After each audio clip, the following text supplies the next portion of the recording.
it is very fast. So for the team number 1, it is from Yizhuang, and this is from the Beijing honor team, the lightning, and also here, this is a robot with the remote control. So in order to ensure the completion of the game, you can see for each of the vehicles we have the engineer, and also for our CMG reporter He Yue, actually she is on the vehicle. So I would like to give the floor to He Yue. It is extremely fast.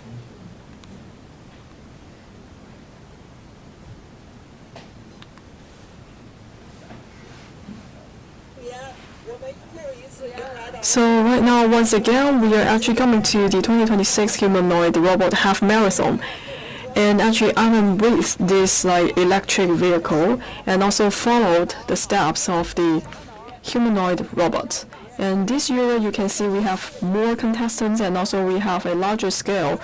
And just at the beginning, you can see that for the humanoid robots, they're very fast. And also the first one, it is very faster than the human contestant, like 100 meters of distance. And also now you can see we have many live audience here, and they're seeing a very fast running humanoid robot. So here actually I'm holding a device to check the speed. I believe it is about 27 to 28 kilometers per hour, but it is not the fastest one. If this robot can sustain this speed, I will see that for these humanoid robots, maybe they will break the record for the human half marathon.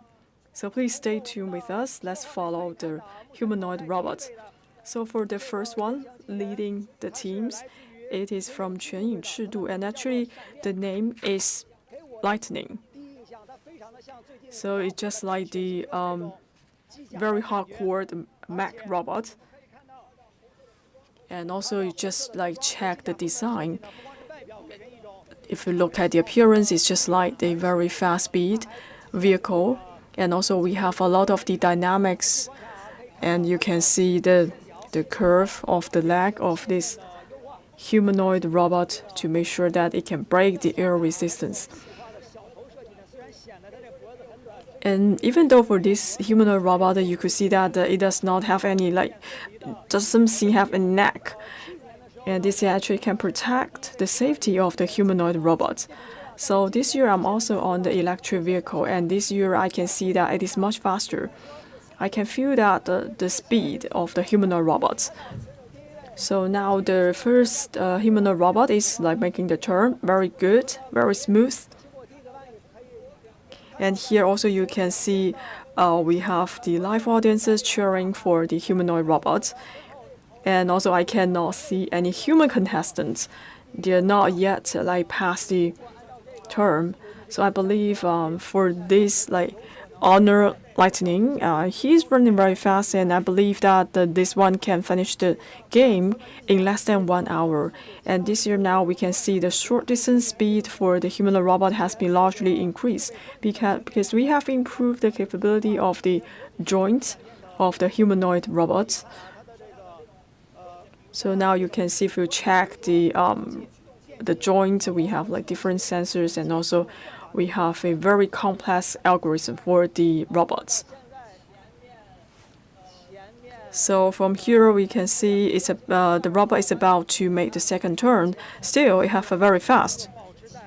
So still the speed is about 27 to 28 kilometers per hour.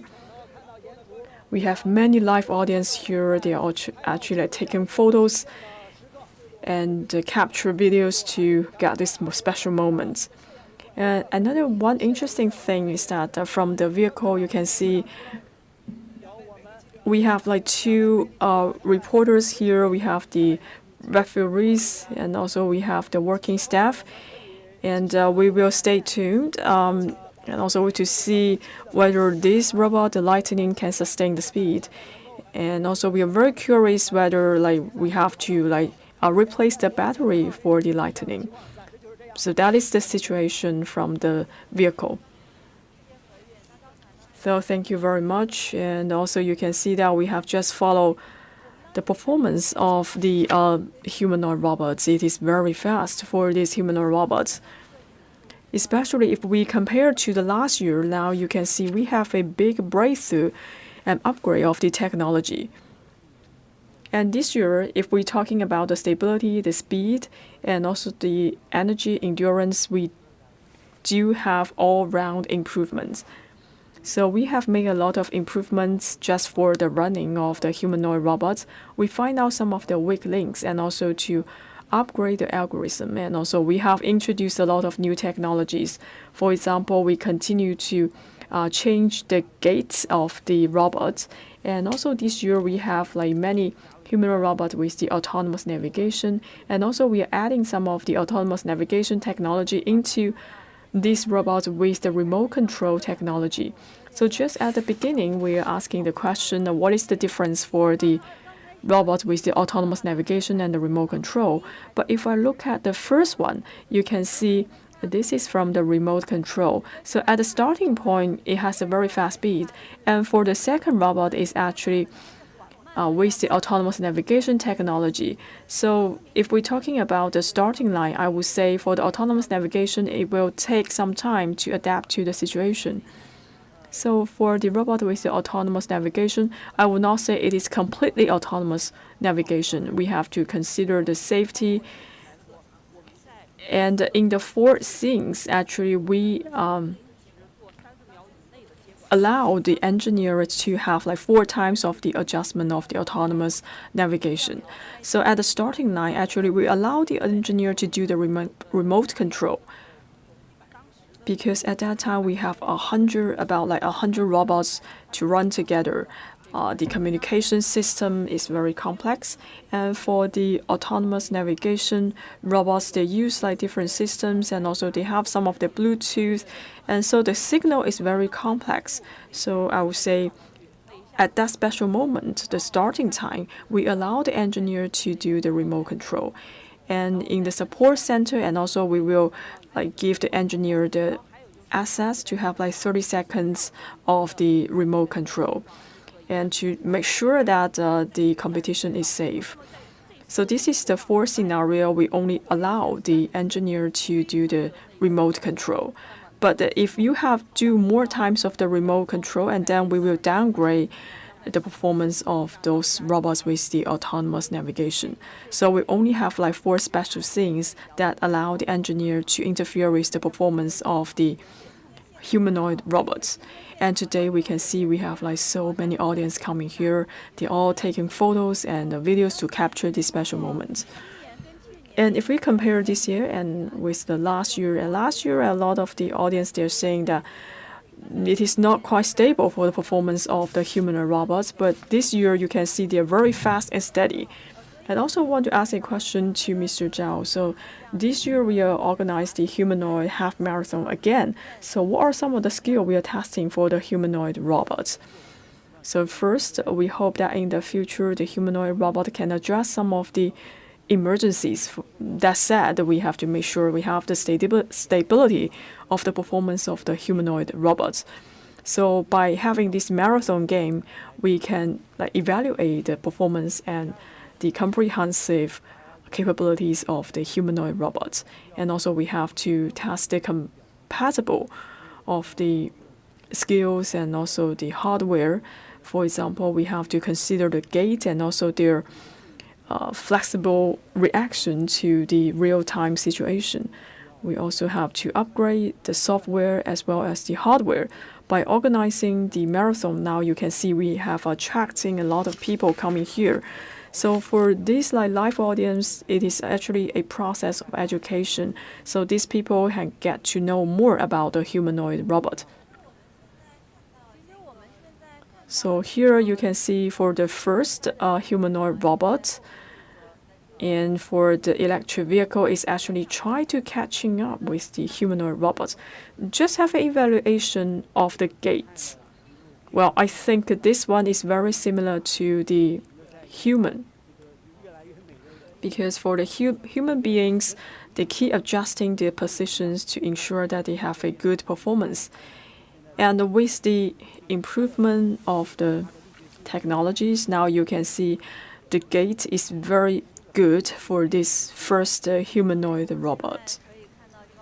So now you can see almost most of the humanoid robots already starting the competition. So we are very close to pay attention to the remote control the robots, and also we are actually checking the second one that is actually a robot developed by the Unitree company. So welcome back. So now we are continue the game. Now we are follow the second team.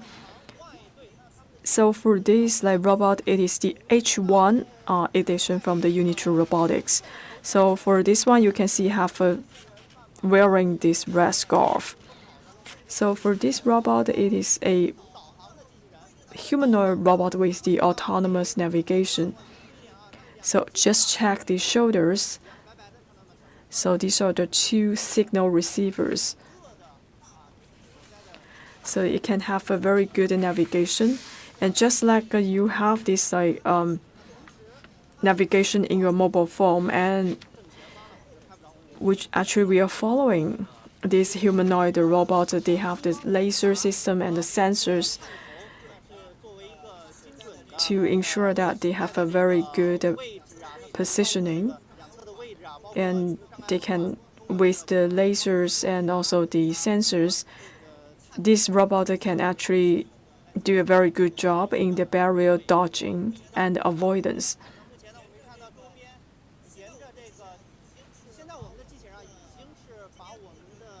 So for this robot, today is not just a humanoid robot half marathon, but also a human half marathon.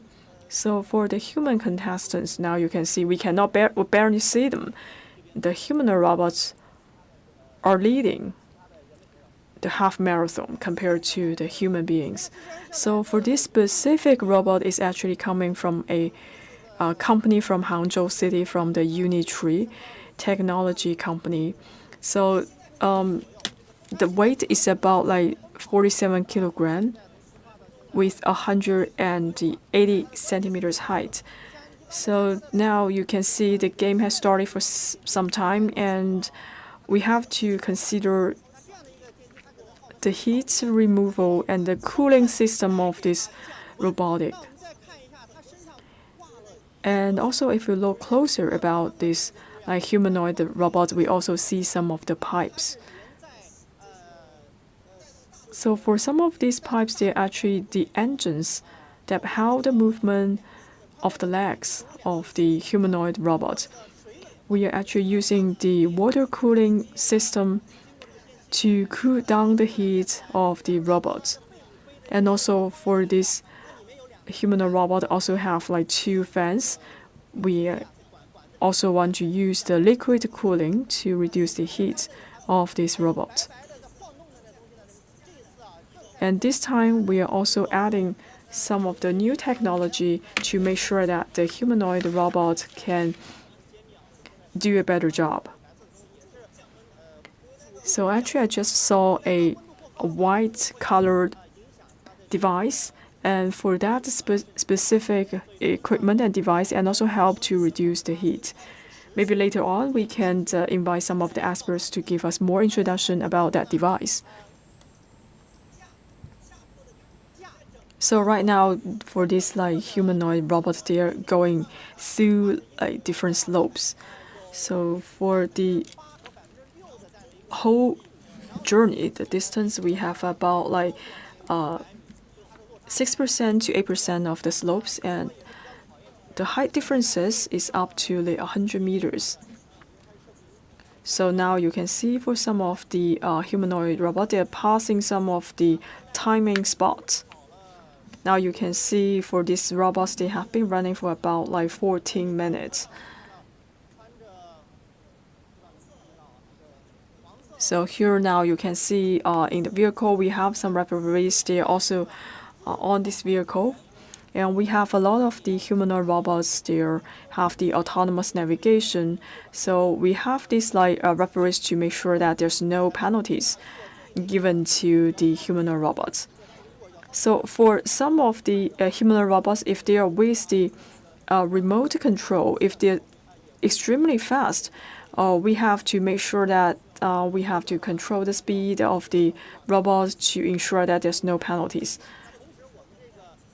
So for the electric vehicles, we are following the humanoid robots. This is actually a sightseeing vehicle shuttle bus, and we also have a lot of sensors to monitor the performance of the humanoid robots.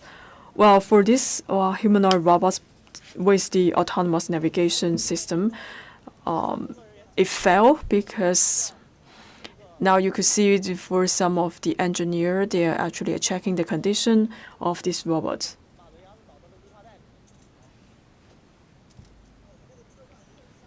We have like 3 engineers from the team. They have to ensure the safety and stability of the humanoid robots. So at this point, we need to have a human intervention of these robots. And for the robots, now you can see they're actually wearing some of the life vest to protect the different parts of the robots. So now I can see this robot is coming back, even though it fell, but it could still like come back to the game. So it is more like resilient compared to the previous editions of the humanoid robots. Alright, even though for this robot fell one time, this is from humanoid team. So now this robot come back to the game.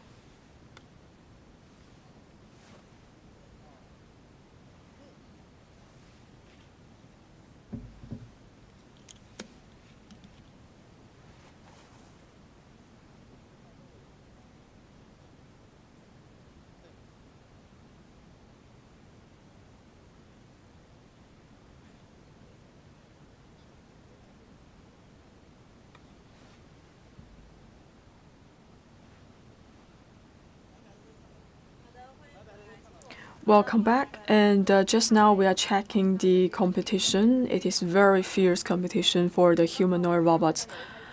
And for one of them, actually it fell, but with some of the adjustments, but right now you could see it come back to the game. So for the robot that is fell is coming from the Unitree company. So actually, I would say this is quite normal in the competitive games. And for some of the netizens, maybe they're asking, so because it fell, will we give us some of the penalties for this humanoid robots? So if we look at the rules, actually we have a very detailed documentation of the rules. So for this time of the situation, I would say for these robots, after it failed, it takes about like few seconds to recover it. So we will not give any penalties to these robots. Also, you can see that the skills and also the capabilities of the humanoid robots. The hardware is quite strong because it recovered very fast.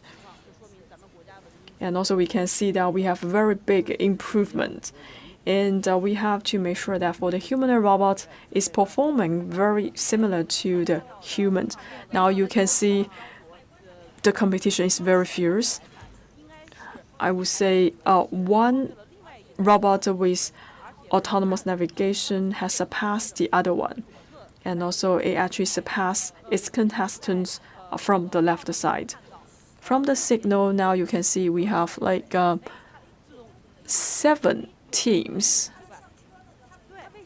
So for this robot, well, maybe it feels like for this one is trying to get on the car.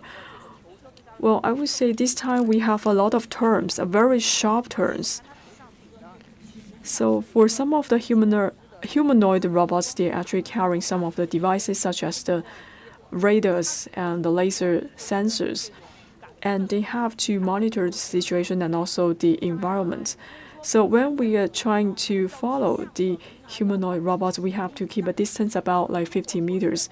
We shall not follow too close because it will interrupt and also have an intervention of the decision making of the humanoid robots. From time to time, the humanoid robots may make some bad decisions, and this is also our future consideration for designing the humanoid robots. On the track, now you can see another robot fail. Here you can see we have the live audience and also including some of the human contestants that they are very worried about these humanoid robots. First of all, we could see whether this robot can recover on its own.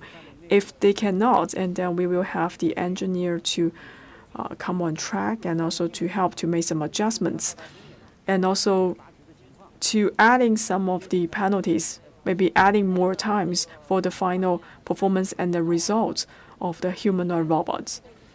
So once again, we are giving the cameras and also giving the time to the very first one.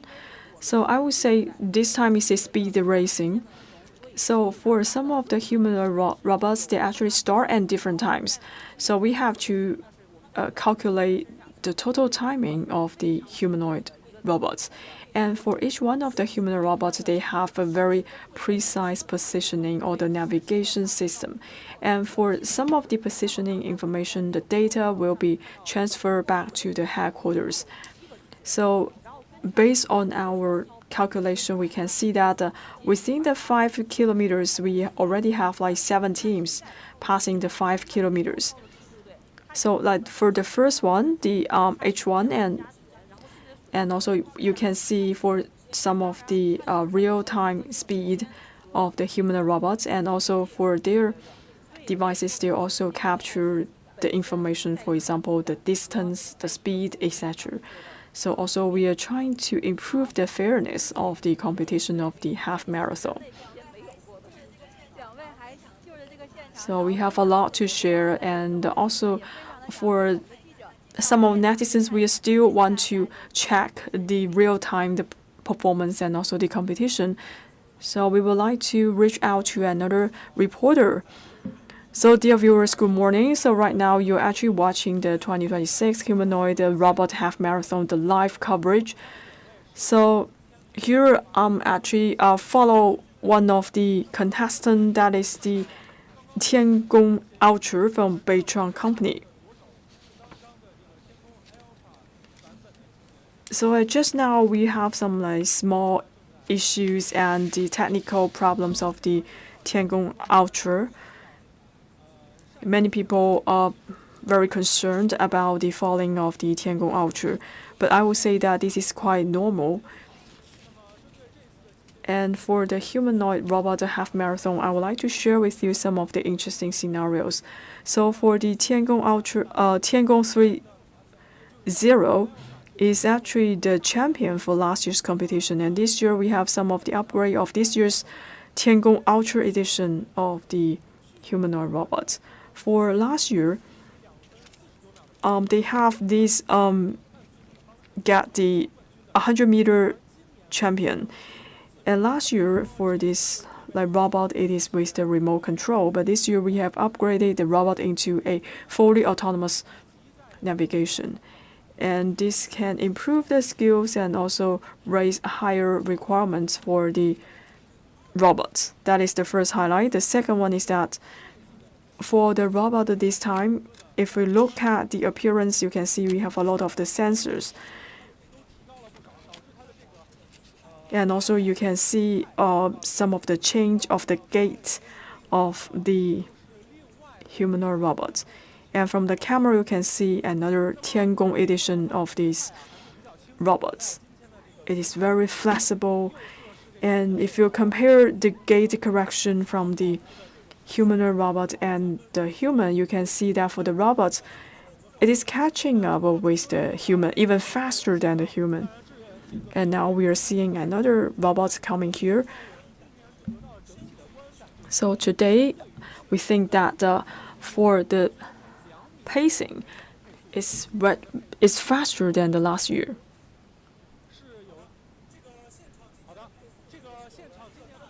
And this year we have a very big improvement. Please stay tuned with us. We will give you more updates.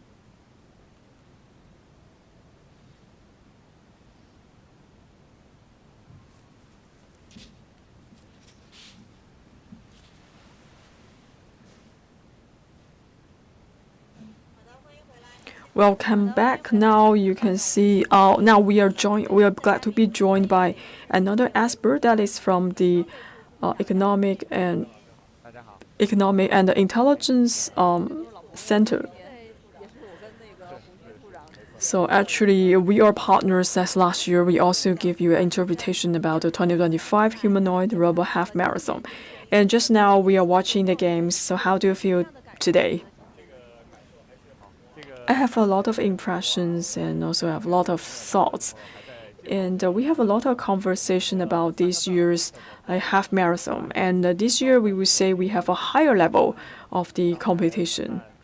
So you can actually feel the vibe in the competition. For example, the speed and also the positioning of the robot. And second, fast. And they're running very fast this year for the humanoid robot. This also shows the fast development of the industry. We have a fast speed of the upgrade of the technology. And the third, we are talking about the enrichment and the large scale of the competition, because we have more and more enterprises and innovation companies. They actually bring in more diversified humanoid robots joining the competition. So the 001 robot is actually coming to the first stop. So they are now coming to the Polonian Avenue. So this is the Polonian Avenue. That is from the Honda North Road. This is a must-visit places in the E-town. Actually, last year we already have one time of the humanoid robot half marathon. It is very beautiful because you can see the special scenery of the floral landscapes, also the purple blossoms. And for the 001 contestant, I believe that it has already finished one time of the change of the battery. So with my conversation with the team, I would say for the 001 contestant, with only one time of the change of the battery, it can finish the whole game. And just now we are seeing some of the rankings of the humanoid robots. And here now you can see we have many people coming to the Polonian Avenue to watch the half marathon. And also we will visit some of the other landscapes in the Beijing E-town. So with the route, actually we can feel the blend of the technology as well as the nature. So this year we have many teams. They actually have the robots with the autonomous navigation. I would say that for this robot, it may have some intervention because for the electric vehicle, may interrupt some of the signals of the robots. So we're just talking about the technology, the autonomous navigation. So the autonomous navigation in the past, it is very mature because we have, for example, the autonomous driving system, and also we have the sweeping tools, the robots, and we actually have some of the upgrades of the technology for the humanoid robots, and also we have some of the dodging technology and also the path planning technology for the humanoid robots. We have some of the precise algorithm for these robots. So for the robots during the journey, so they will have a very autonomous decision making for the route, and also they will make the adjustments. You can see for these two contestants, the two robot contestants, is a very fierce competition. This is the 008 surpassing the 002. So for the 008, it is also a robot with the autonomous navigation. And for our shuttle bus, we are very close to the humanoid robots. We have to make sure that we keep a very safe distance and will not interrupt the signal. So we have another reporter following the runner-up that is from last year. Let's see how this humanoid robot perform. Dear viewers, good morning. I'm from CMG, and this year now, for our shuttle bus, we actually follow from the number 36 robot that is from the Yizhuang company. So 27 minutes ago, we just started the game.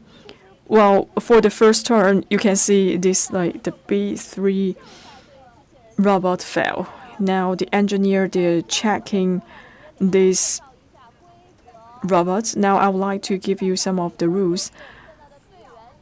So here, based on our rules, within 30 seconds, we have to make sure that for the engineer, they have to complete the adjustment and the maintenance of the robots. So right now you can see the number 39 already surpassing the B3 robot from the Yizhuang company. So right now you can see for the humanoid robot already passing the first turn. For some of the young workers, and they think that it is a very good chance to have some of the training of the humanoid robots, and also to make sure that the robots can deliver a very good result. So this is the number 38 robots. Now it successfully passed the turn. So based on the rules, so for the humanoid robot, as long as these robots can walk, they are eligible to participate in the half marathon. So in the last year's competition, we only have 20 teams, but this year we have over 100 teams registered for the game. That is fivefold compared to the last year. So here, in this turning side, now you can see for these robots, it will slow down. And when they come to the straight track, they will accelerate. And so for this robot, actually, they have wearing the shoes. So we just want to give some of the buffer for the robot to make sure that they have a very steady performance. All right, now for this one, yeah, just surpass the turn. And also it carried the box. So meaning that for this robot, we have a lot of improvement of the algorithm, so it can better help to cool down the heat and also accelerate much steadily.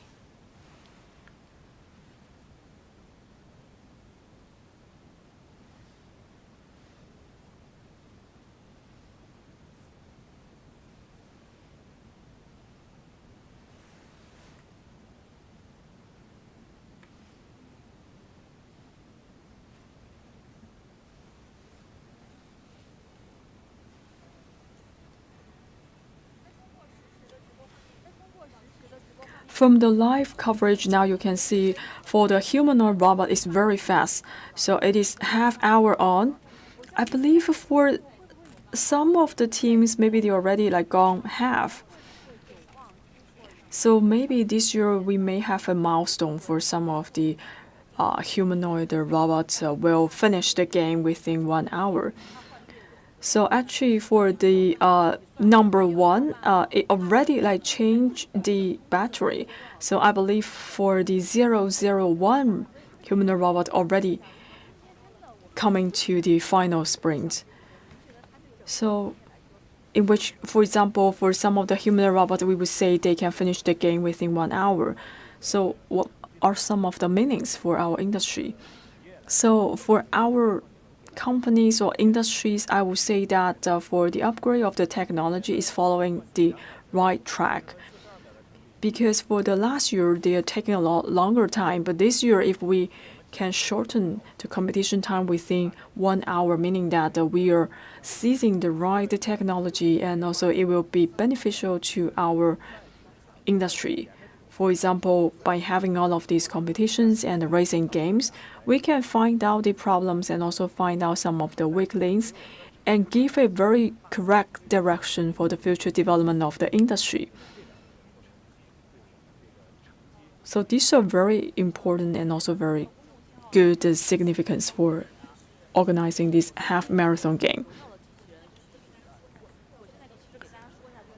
So here now I can see that for some of the honor robots, and they are the technology with the autonomous navigation. For some of the robots, you can see they are wearing the hats. That means that they're actually having a sensors, and this will help us to better replace the batteries. So in the past year's competition, I believe that it takes at least more than 1 minute for our staff to change the battery of the humanoid robots. Now I could see a very interesting one. It is quite stylish, very rock and roll. I believe this one is coming from a company from Shandong province. It feels like for this contestant it is wearing a wig, and this is the first time for this contestant to participate in the half marathon. However, in August last year, for this specific robots joining some of the robotic games. Well, here I could see for the number 1 humanoid robot actually fell. So actually for the number 1 humanoid robot have a very good performance.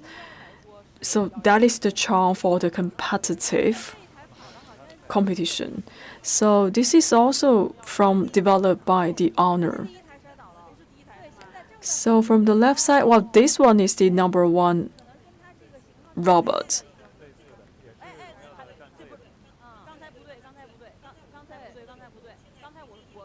Alright, I would like to correct. The number 1 robot is still on track. So I would like to go back to the track. Actually, I would say that for some of the areas, you have a very difficult terrain.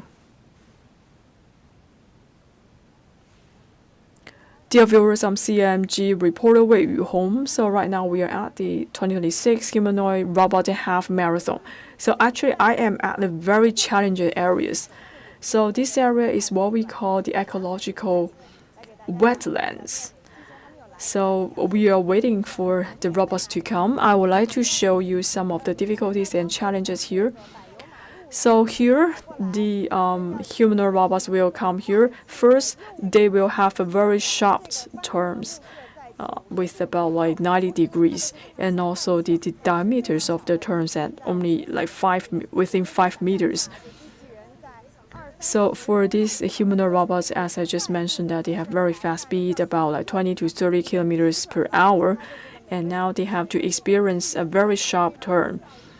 So it will test the stability of the humanoid robots. And for the marathon, we just look at the endurance as well as the speed. So here we have to make sure that for these robots, they can maintain a very fast speed while making the turns successfully.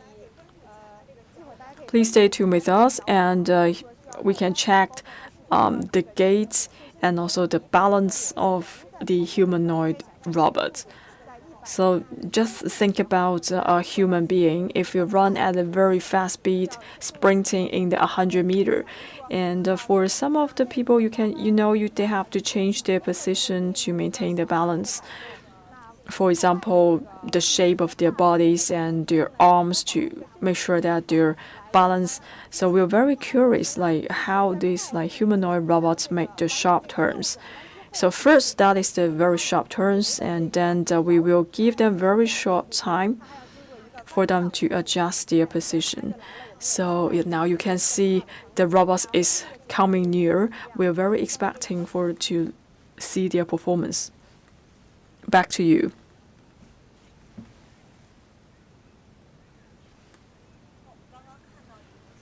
And just now, now we can see that for Yutong, actually she is at the ecological wetland. So I would like to give back to our reporter. Can you tell us more about the challenges? So here now you can see we have a lot of the buffering areas. So we are putting up some of the barriers. For example, we're putting up some of the tire to protect the robots. As I just mentioned that for the turns, we only give like a 5 meters when the robots arrive at the Nanhaizi Park, meaning that they're actually in the last time of the sprint. So we are very curious whether they will slow down to ensure that they can make the turn successfully. Well, as we just mentioned that for the diameter is only like 5 meters. So what is the challenges like for these like humanoid robots?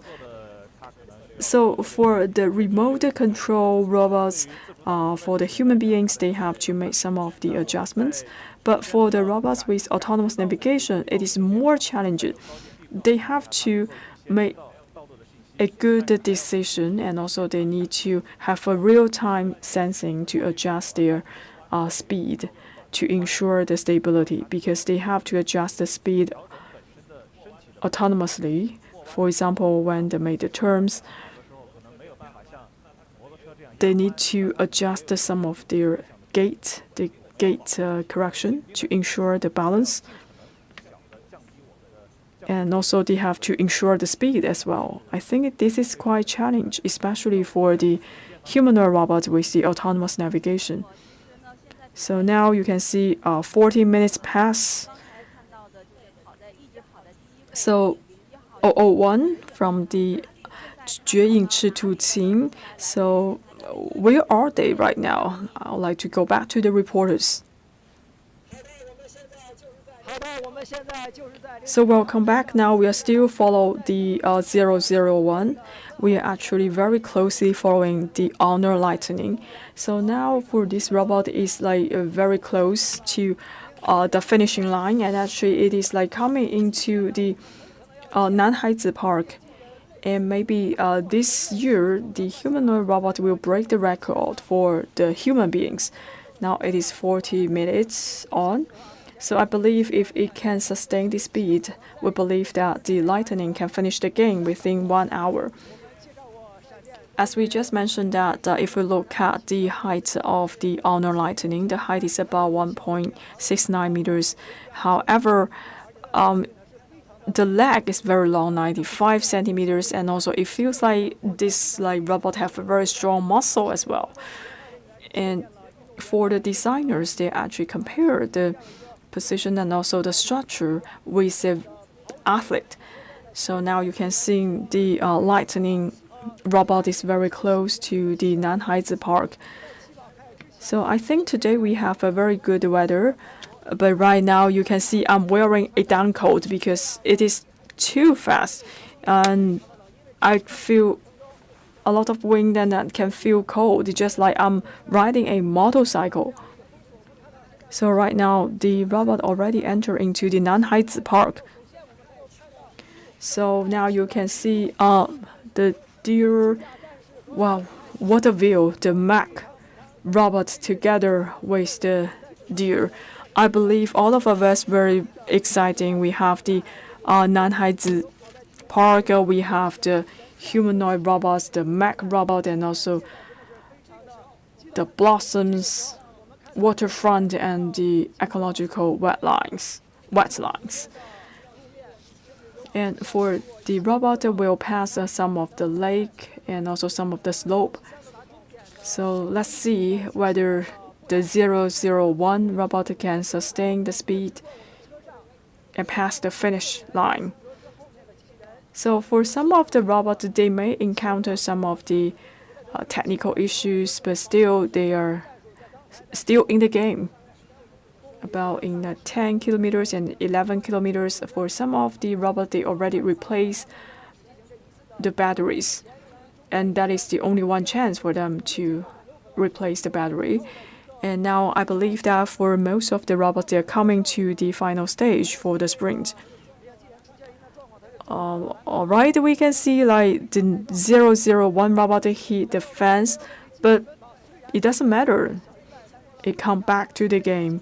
So now it has already passed like 20 kilometers. We are very close to the finish line. So let's look forward to this robot to pass the finish line. Let's look forward to the performance of this 001 robot.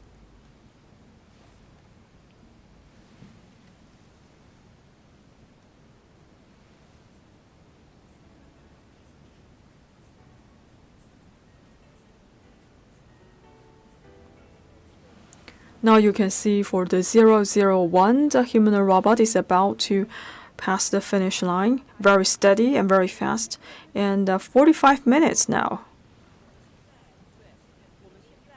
So for the 001 robots, well, I would say we are just like hundreds of meters of this distance with these robots. Soon we can hear the sound at the gate of this robot. So we are looking forward to the historic moment, the final sprint of the robots. I believe that soon for this 001, the robot, it will make a 90-degree turn, and that soon it will be very close to our studio. So I believe it has like 100 meters. Well, now you can see for this like robot like change the route a little bit, and then it will make the final 90-degree turn.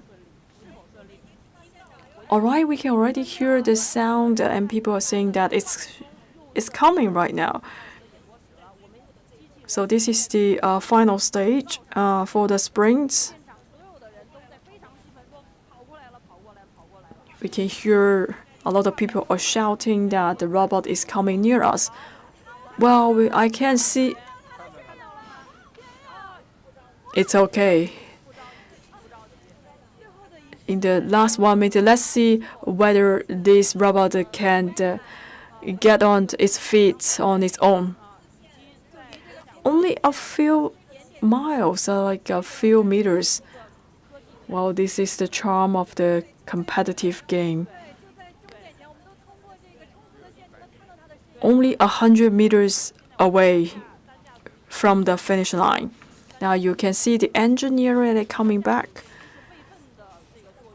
Right now you can see that for these humanoid robots stood on its feet, but if it cannot, like say, all right, it come back to the game.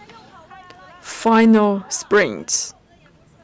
You actually come past by our studio. Last 3 seconds. Congratulations to 001. This is the very first humanoid robot like hit the finish line. Already surpassed the performance of a human being.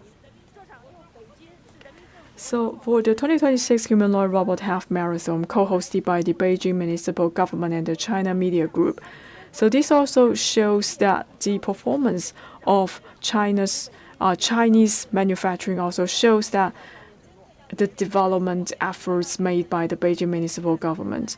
Actually, it is quite dramatic because we can see that we already see these robots very close to the finishing line. Even though it fell, but it come back on the ground and then make the final sprint.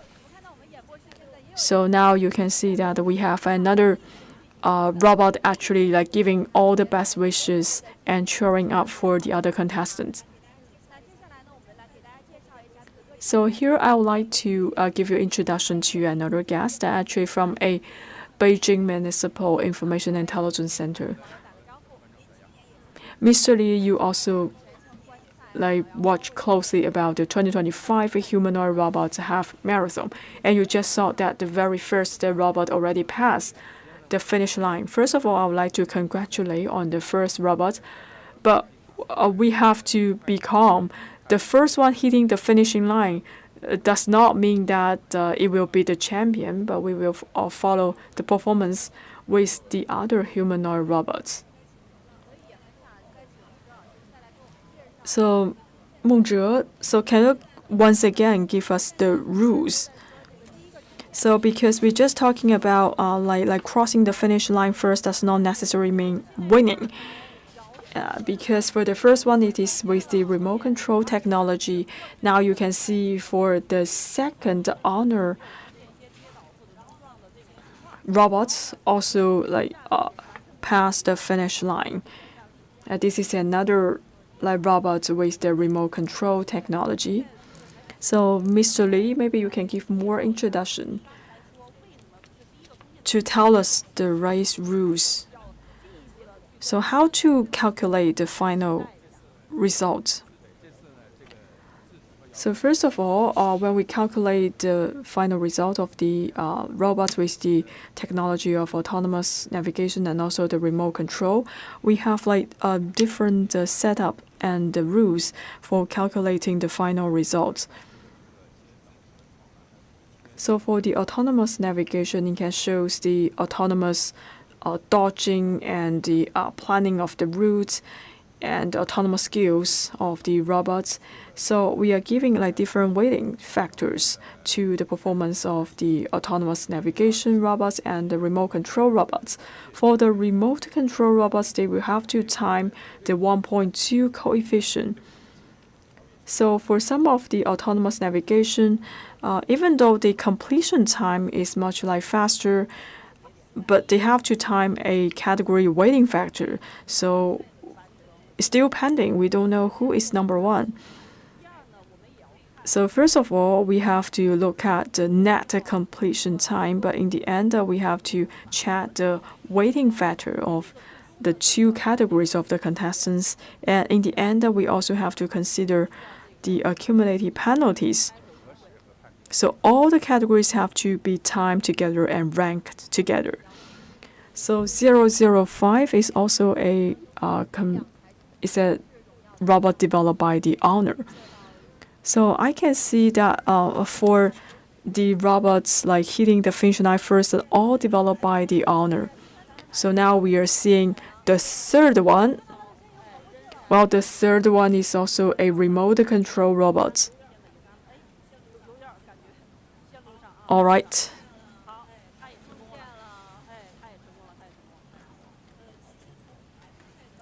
So if we just look at the rankings, I would say that for the team from Honor,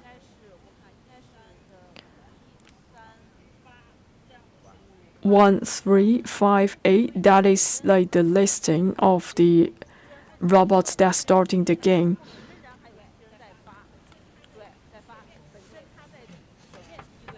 So for some of the robots, if they starting earlier, maybe they are faster in the completion time. So for the first Honor robots, and these three are with the remote control technology. And actually now we are looking forward the first autonomous navigation robot hitting the finish line.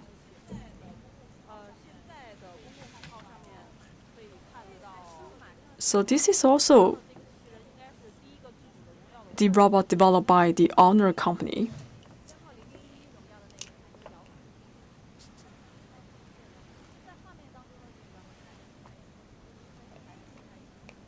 We are not sure about this one. Mr. Lee can give us more introduction about the game. I believe this time for the competition, we encourage for the companies and the teams to use the humanoid robot with the autonomous navigation. But this time now you can see for the first three robots hitting the line, actually with the remote control technology. Can you tell us more about this? As I just mentioned, for the autonomous navigation, and this is the core technology we are encouraging. But right now, we are still seeing a lot of the humanoid robots using the remote control, especially when they are passing the straight track. And some of the simple terrain, they can actually accelerate. So now we can see that for the three remote control robot already like passing the finish line, people will pay attention to the performance of the robot with the autonomous navigation technology. So this is the robot developed by the Unitree. That is the H1 robot. Now it has now you can see that it changed the battery for the third time. Well, it is the second time of falling of the Unitree robot. Well, it's a lot of challenge, and this like robot is with the autonomous navigation system. Maybe it have some issues of the balance. Now you can see we have the 3 engineers. They have to pick it up and also to have some human interaction. So that now we have the remote control sections and also trying to cool down the system and the engines. And also for the referees and also trying to remove some of the barriers and also the vest to make sure that it will not be the obstacles for the other robots. So actually for the H1, it already fell 2 times. So first it fell on the pedestrian and also it fell again after changing the battery. But now it stood up again and come back to the game. So for the autonomous navigation technology, they are using the laser sensors, the satellite, and also the autonomous navigation technology for this game. So before the game, we have several times of the adjustments, especially we have many test runs. And for the engineer, they also have made a lot of adjustment of the parameters of the robot H1, and also to ensure that for all of these robots can pass their turns much faster and more stably. After several rounds of the test runs, and also the engineer also upgrade the softwares. Well, still we can hear the cheering and from the live audience. They're very exciting about the performance of the humanoid robots.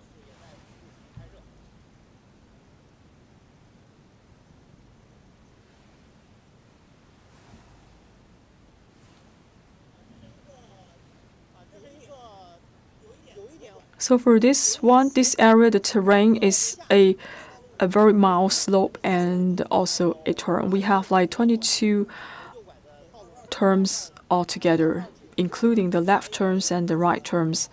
And also for the total distance, about like 21 kilometers. And also the height differences is about 100 meters for the slope. And I would say this is a very big challenge for the humanoid robots.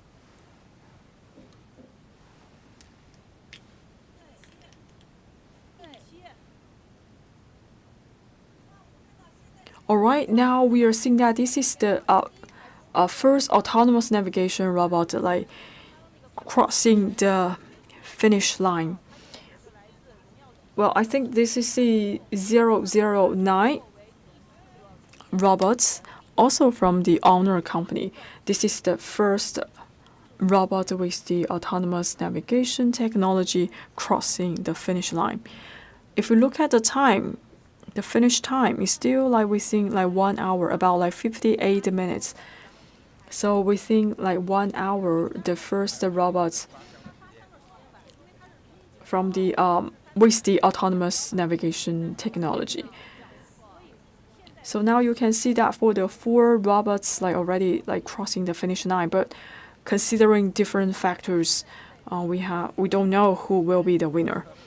So maybe Mr. Zhao, you can give us more introduction about the rules of the calculation of the race. So for the racing, well, we have to considering the weighting factors and also the completion time.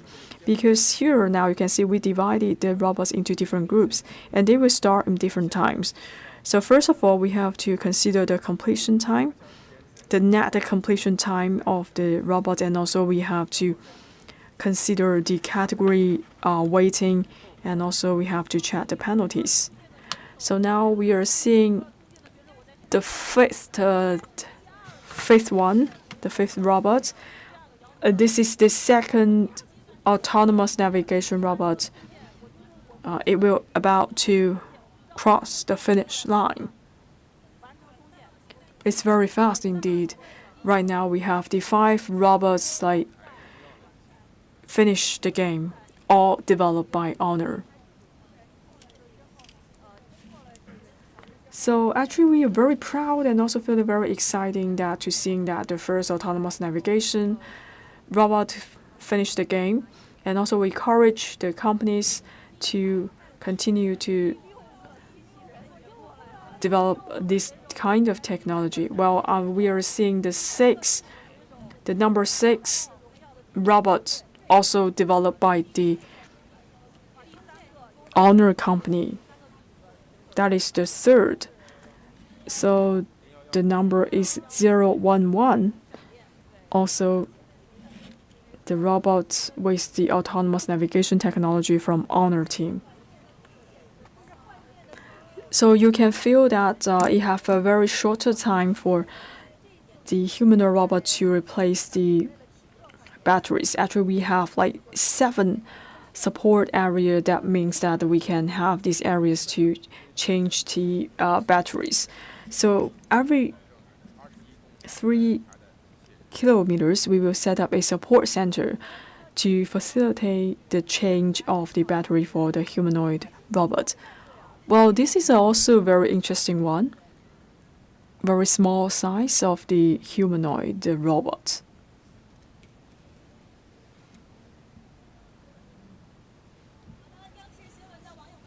Alright, dear viewers, welcome back. I'm Feng from CMG. Right now I'm at the 2026 E-Town Humanoid Robot Half Marathon. Now I'm standing in front of the support center.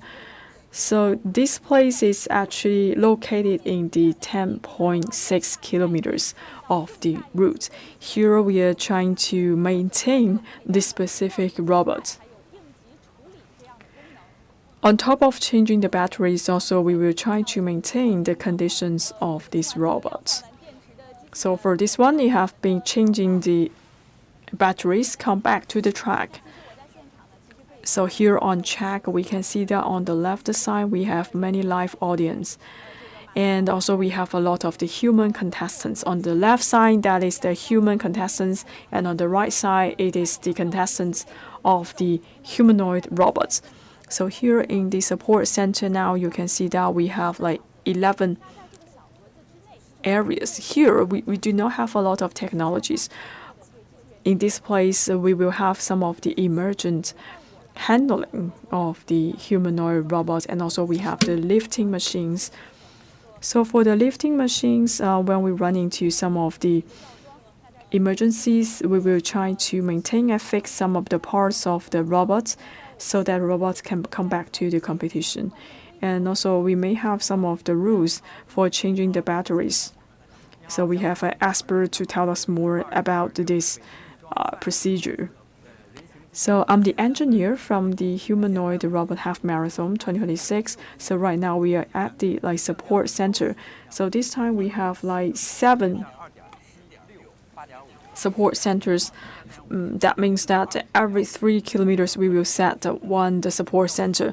That means that we will give some of support to the humanoid robots. For example, we will change the batteries and also doing some of the maintenance.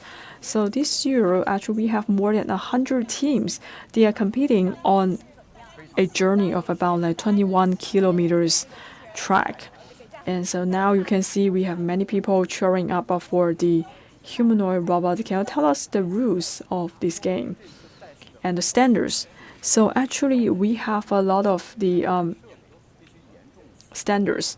So first of all, we need humanoid robots that meet certain requirements. For example, they have to simulate the human shape. For example, for the robot, they need to have a head and 4 limbs. And for the robots, it must be humanoid. And also for the gait, we have to make sure that for the humanoid robot, they have 2 legs. We will not allow that the robot to use the wheels to compete on the half marathon. And also they have to sense and feel the environment and also make some of the adjustments autonomously. And they should not have any like supporting devices to support the competition of the humanoid robot. So now you can see that for some of the robots, they're changing the batteries. Now I would like to give the floor to one of my colleagues to tell us more about the competition. So here now you can see for this one, this is from the Unitree companies, and actually it fell like 3 times during the journey, but now it will soon pass the finish line.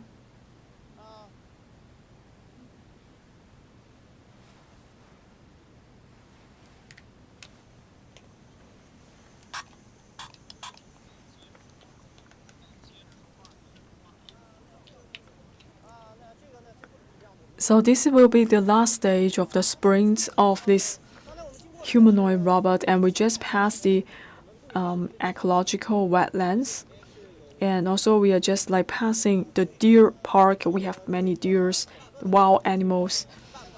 So for the route, you can see that it is very technology driven, and also we are blending the technology with the natural sceneries. So for the humanoid robots, they actually compete on the right side. On the left side, we have the human competition. And we are seeing that for the human contestants, they are soon passing the finish line. So now you can feel that for these like 2 different contestants, they actually. Well, I would say that for this humanoid robot, it is actually slowing down. This is the H1 that is developed from the Unitree. So this is equipped with the autonomous navigation technology. And also I can see that for this robot is equipped with some of the life vest to protect for this robot. So for this robot, it actually fell 3 times. So maybe it may have some of the technical issues and it hit like the barriers, but still for this like humanoid robot is very strong and coming back to the game.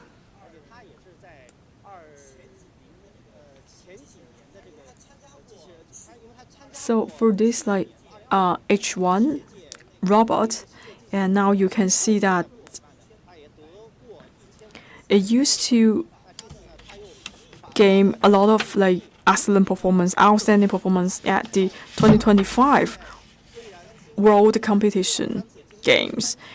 And for the H1, even though it fell like 3 times and also replaced the batteries for several times, and now it is coming to the final stage. I believe it will pass a term and then come to the final sprint areas.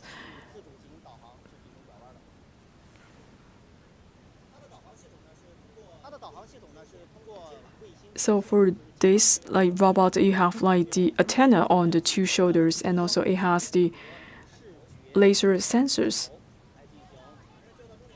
And soon for the robot is like coming near to the finish line. Now you can see this one is accelerating right now. That is the H1 from the Unitree.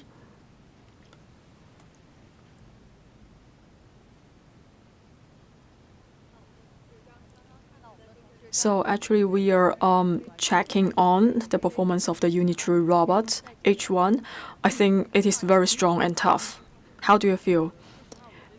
Actually, I'm deeply attached to the Unitree robotics because it is the very first one like coming to the Spring Festival Gala, and also in last year's like World Humanoid Robot Games, it also gained a lot of like outstanding results. So even though for this H1 fell for many times, but it passed the finish line at the 7th place right now. So this is the first team, and it failed like 3 times. So now you can see for each time of the falling, may have some of the impacts on the performance of the hardware, but still it passed the finish line.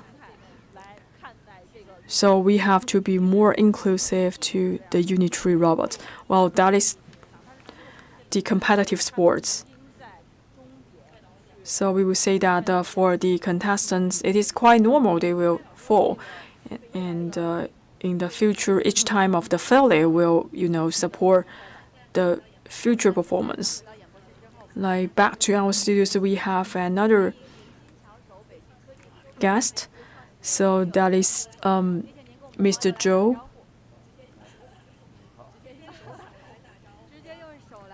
That is the founder from the Lingxing Show, another innovation company. So now you can see that we have many humanoid robots like passing the finish line. And also we realize that for some of the robots, you can see if you look at their hands, it is quite detailed designed. So how do you feel about that? So right now for the humanoid robots, they are not just focusing on the sports performance, they have to do some day-to-day work. So that's why we have to make sure they have a very flexible hands. And just like human beings, like we can use like different tools. So for the humanoid robots, they also need to learn some of the skills from the humans.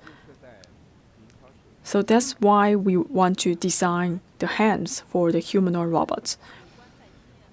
So for the past year, the 2025 humanoid robot games, you can see that for the humanoid robot, they don't have hands.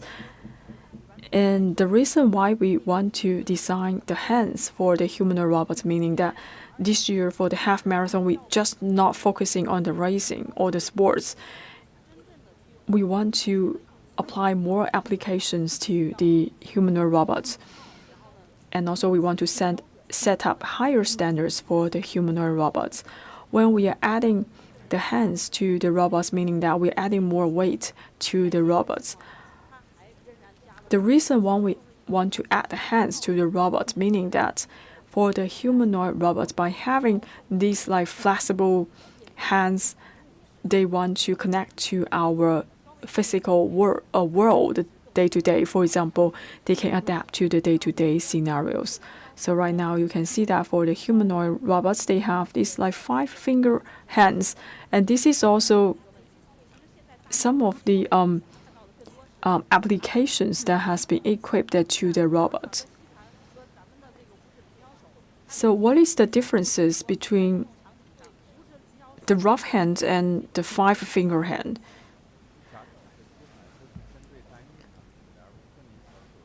So for some of the robots, you can see that for some of the companies, they just like put into a very simple device, for example, a suction cup, etc. But when we have these like 5-finger shape hands, it will be more flexible and very similar to human beings. If you just have a fake hand or a suction cup, they cannot do the piano, right? But if you have these like 5-finger shape hands for the humanoid robot, they can play piano. So actually in the physical world and the day-to-day life, actually it fits to the human beings. For example, for human beings, we can use like more than tens of thousands of tools, and that is the human world. So when we're talking about the human dynamics, we're actually talking about the hand dynamics. For example, when we are using the keyboards and using the mice, and it is just designed for your hand. And here now you can see we have many like robotic hands like display here. It is my first time to look this hand. So what is the current situation of the development of these like human shape hand in China? So in China, actually, we are leading to the world in 3 aspects. First, we have a very massive amount of the production. For example, for our company, we already produce more than tens of thousands of these like robotic hands, accounting for like 80% of the total share in the world. And also on a monthly basis, we are able to produce like 10,000 hands. And also we are data driven, and also we have a massive, huge amount of the database. And we have like thousands of the samples that we can collect the samples and the data. And also in the laboratory, actually we are applying some of these flexible robotic hands into different scenarios. For example, for companies like Media, Foxconn, Samsung, Siemens, and they also purchase the robotic hands. And meaning that for these companies, they are cooperating with our companies, and for these robotic hands will be applied to the humanoid robots. So here you can see Mr. Zhou actually bringing like 3 sets of the robotic hands. Can you tell us more functions and the features of these hands? So for this one, it is very light. The weight is only about like 370 grams. However, it is able to carry the weight of the 50 kilogram. But I would like to compare my hand with this robotic hand. Well, it is quite similar, and I would say it is very light indeed. And also, if I look at the joint, it's very flexible as well. So this year we are hosting this humanoid robot half marathon, and also it is an opportunity to encourage the enterprises and companies to do more innovations. So what is the function of this half marathon to boost the development of your industry? First, I would say that we can check some of the functions offline to see whether this humanoid robot can use the hands flexibly. And also it can help us to set up some of the standards and the parameters of the humanoid robot. And third, it is an opportunity to train the talents and also the engineer. And for some of the companies, they are actually working on the autonomous navigation. And also they are seeing that during the half marathon games, they can check and improve the embodied autonomous navigation function. So when talking about the robotic hands, actually I hear some of the different versions of the stories. I used to have an interview with a CAS expert, and they said that in the past, we don't use the robotic hands. It doesn't mean that we don't have the technology, but we do have some bottleneck for the robotic hands. And for the foreign countries, they have like millions of like different types of the robotic hands. But just in the past 2 years, we are seeing that we have a rising technology and also the industry in China, even in Beijing, for some of the robotic hands. It is very cheap and less than 10,000 yuan. So which one is it? So that is the Linger hand 06, that is the version for the robotic hand. And we just mentioned that it is very light, 370 grams, but it can lift the weight up to 50 kilograms. So what is the design philosophy behind the robotic hand? So we develop like different types of the robotic hands, and also we develop different like sensors, and also we have very advanced algorithm system. And we have to make sure that we are using some of the plastics to replace some of the steel. So it is very light. Now you can see that for the unit 3 have a second robot with the autonomous navigation passing the finish line. That is 010. That is from the Hangzhou S team. Congratulations to this robot. I believe this is the 8th robot that passed the finish line. So last year we have like 19 teams and only like 6 finished the game. But right now we can see that we have like 8 teams already finished the game. This is quite touching.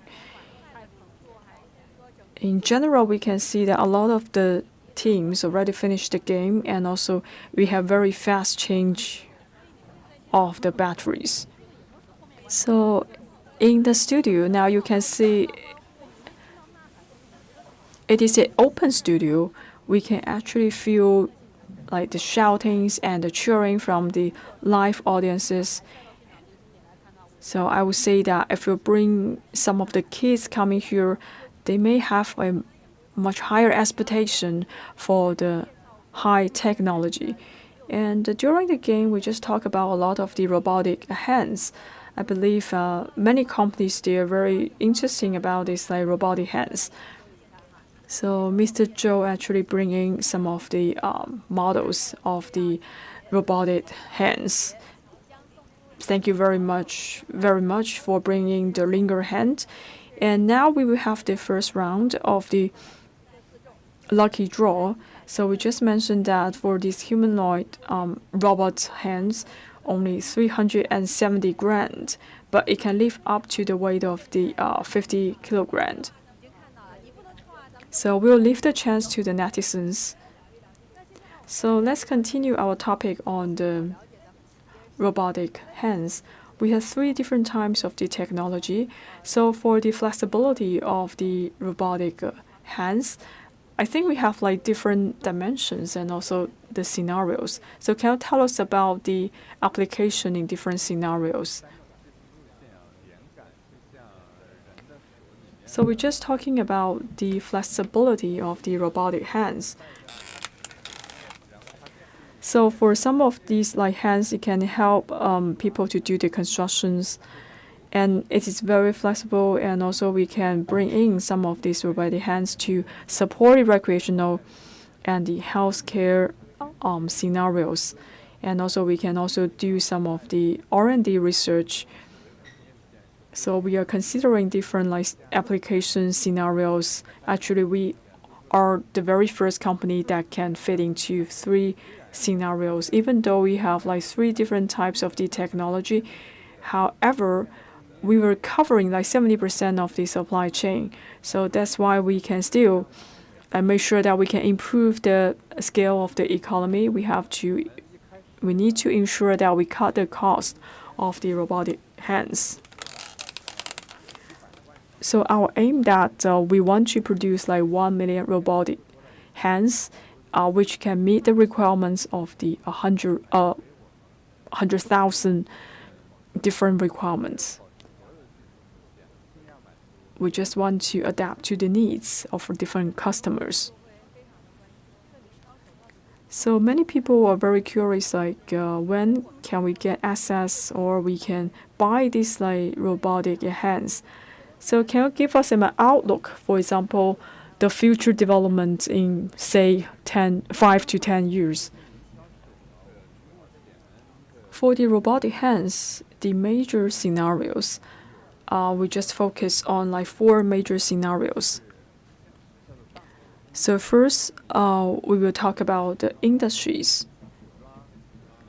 So we would like to use the robotic hands to do the assembling work. And second, we want the robotic hands to do the massage, to do the dentist work, or to do the work for the chef. And third, we would like to use the robotic hands, for example, to respond to some emergencies, for example, for the disaster reduction. And the fourth one is we want to refer the robotic hands into a cyber part.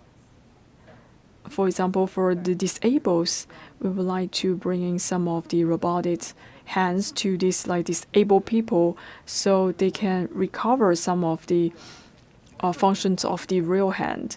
Because for these robotic hands or arms, they can lift a very heavy weight.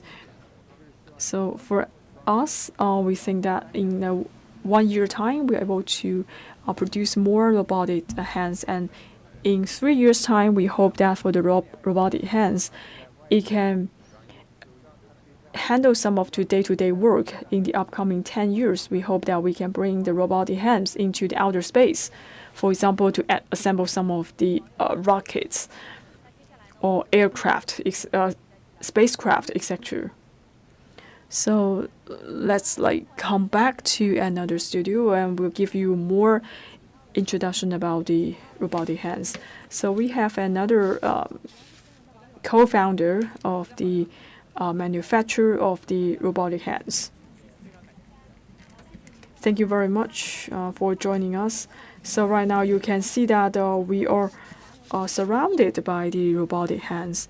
Can you tell us more about the cutting-edge technologies of the robotic hands? So here now you can see we have the humanoid robots with the robotic hands, so they can play the pianos. On the right side, you can see different versions of the robotic hands. And this one, it can help to do some of the needling work.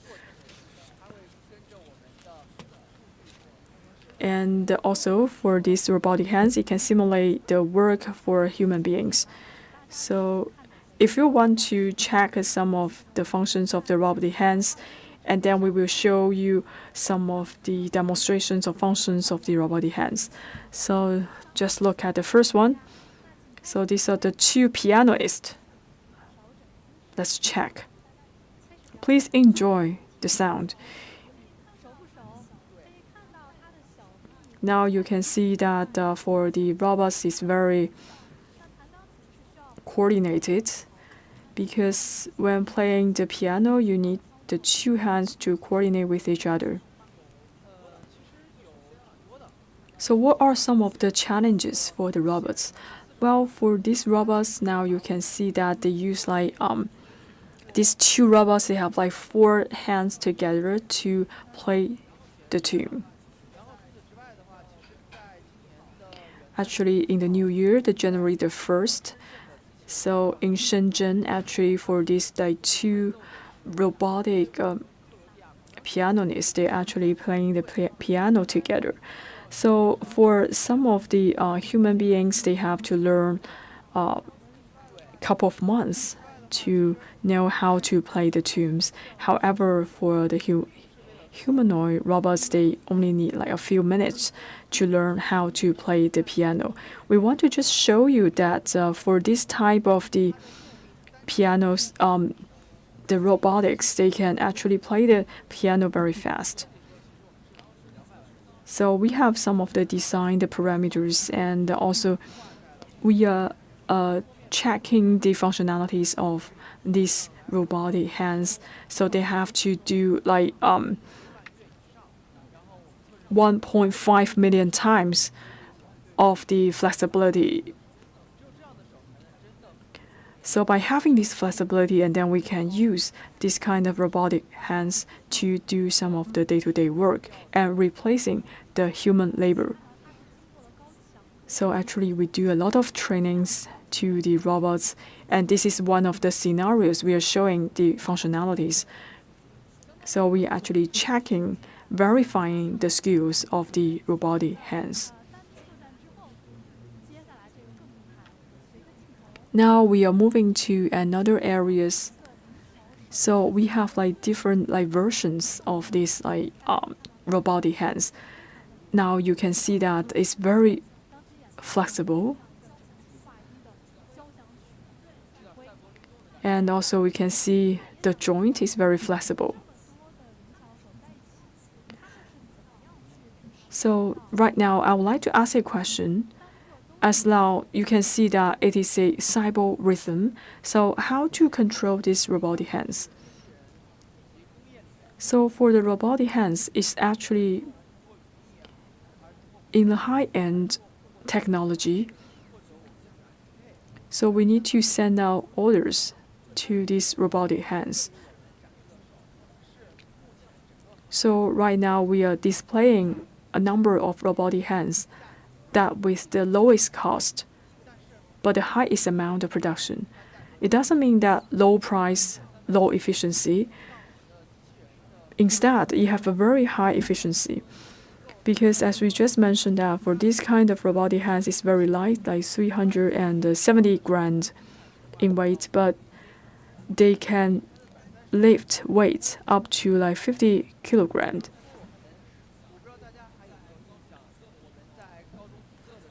And also for the robotic hands, you have a very strong grip strength. And of course, human will not compete with the robots, but still, what I want to mention is that the robotic hands have a very strong grip strength. And you just mentioned that for these robotic hands, they have a very strong grip strength. So what scenarios have we applied all of these robotic hands? So for this kind of the robotic hands, in the industry scenarios, we need to collect more data. Because for the embodied AI, we need to be driven by the models, and the models need more data. So first we need to have a huge amount of models and the production of the robotic hands so as to ensure the quality of the humanoid robots, and then we will bring in more value to the embodied AI. Otherwise, we cannot apply those embodied AI technology into the machines. For some of the humanoid robots, because of the weight limit, they don't have a very flexible hand.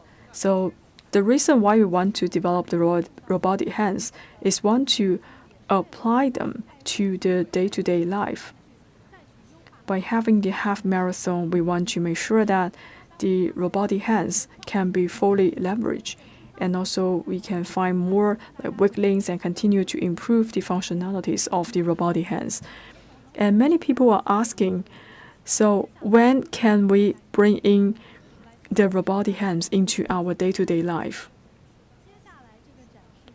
As we just mentioned that, so for this one, well, it's quite exquisite. So now you could see that for this robotic hand is trying to thread the needle. So for the right hand, it's already bringing one of the thread. So let's see whether this robot can succeed. Very good. Just one shot. So this is very precise. So how to achieve this goal? Now you can see that if you look at the size of the robotic hand, this is a very high-end robotic hand. This is the L20. So for this hand, actually, it is not just depending on your visual, and also you need to have the tactile sense. So now you can see for this humanoid robot, it continues to do the job to thread the needle. For human beings, maybe it is a very dull work, and by having the robot to do this like repetitive work, and human beings can be free and to do more creative work and create more values. And of course, you can see that for this robot, it can do the thread the needle, and we have to cheer up for the robot. And also for this humanoid robot, it actually can sense whether she is doing the job well, and also you will adjust some of these parameters and do it again. Now we are moving to another round. So now you can see we have a human supporting the movement of the humanoid robot. Now you can see like different types of the fruit. Here we have the walnut, peanut, strawberries, pudding, etc. You can see that for these robotic hands, it's actually simulate the movement of the human being. Now the hand is trying to put the nuts onto the plate.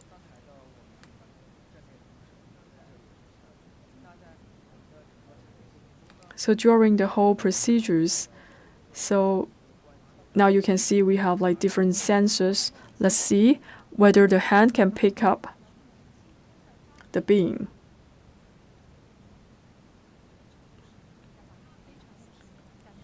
Very steady. And then it will try to grasp the pudding, strawberry. Well, for this food we are selecting, meaning that for this food, a very commonly seen in our day-to-day life. So the purpose of designing all of these like robotic hands is to handle to day-to-day work. This is the pudding, very soft. This is a test for the grip strength for the robotic hand.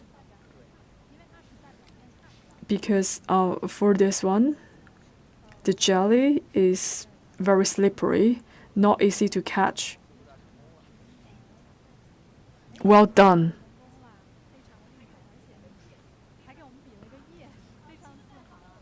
So just now during the gripping and actually with my naked eye,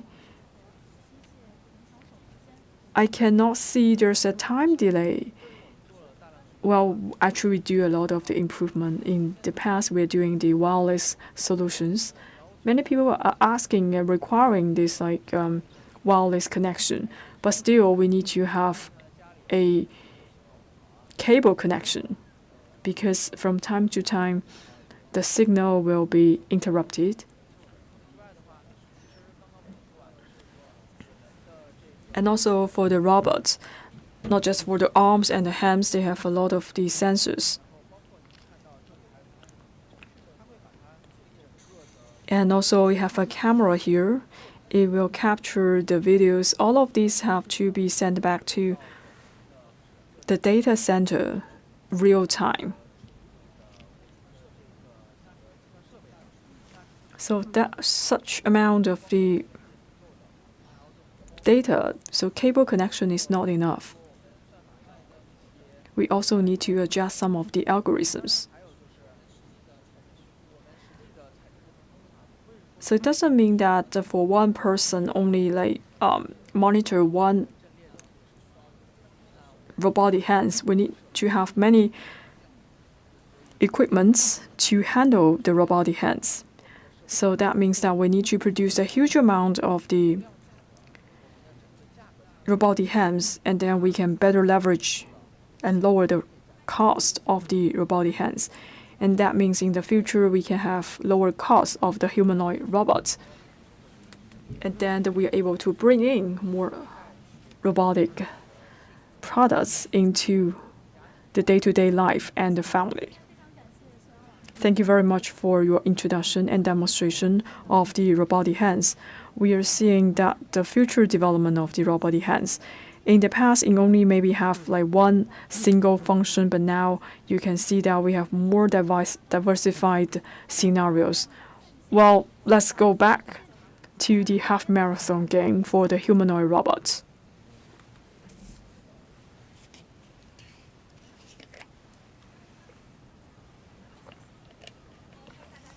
Welcome back to the humanoid robot half marathon.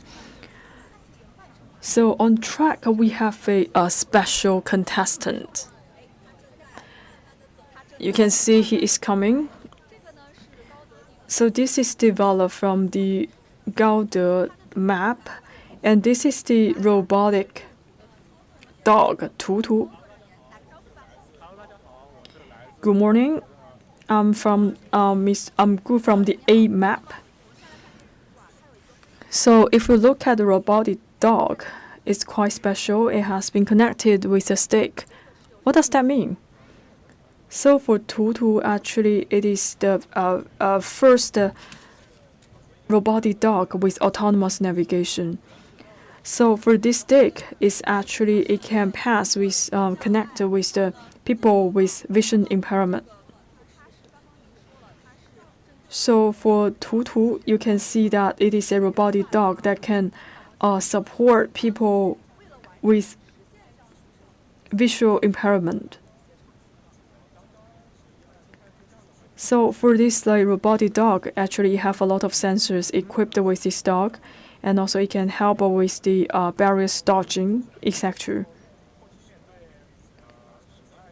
So for this robotic dog, it can also we have a big data loaded into the autonomous navigation system, so it can make some of the decisions and also to support the work and also the movement of with the people with the vision impairment. And for in the real time, and we also have to consider some of the different environments, for example, when to make the turns and how to avoid the barriers. So now you can see this robotic dog is making a turn, very successful. And also you can see that the speed is quite average, just like simulating the people are walking on the street. So actually we have doing a lot of research to the disabled, and for those people, they may run into some of the emergencies and challenges. So for the robotic dog, it is not just focused on the autonomous navigation, but also for this robotic dog need to have some dynamic dodging of the barriers. So now you can see that we have a Moscow here. Well, but in the end, the dog can lead the human beings and also to dodge some of the barriers. So when I hold the stick, I can feel that. So actually, I don't need to grasp very strong. So it feels like the robotic dog is actually leading me, because for the robotic dog, it is equipped with the autonomous navigation system. How we achieve this goal? As we just mentioned, for the autonomous navigation system, we have a huge amount of the big data, and also for Tutu, it is very capable in the autonomous thinking.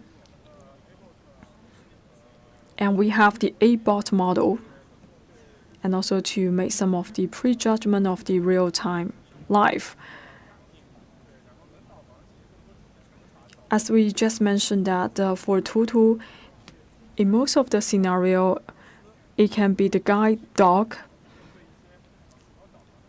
So for this guiding principle, and it just not the focus on the autonomous navigation, and also the robotic dog can understand some of the basic human language.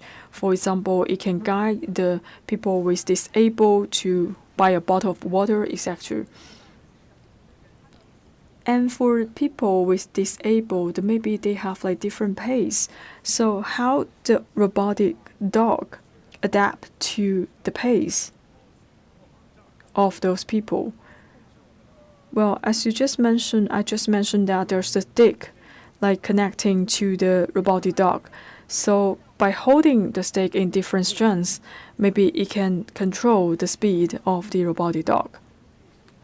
So here you can see that we have different AI robots, and this can bring a lot of the benefits to the day-to-day life and benefit our people.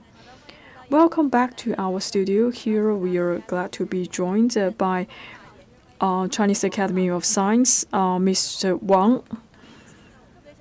So right now you can see that we halfway past the half marathon game. How do you feel? I'm deeply impressed. So I can feel that we have a very fast upgrade of the technology of the humanoid robots. Now you can see that for the humanoid robots can surpass the human beings in running the marathon.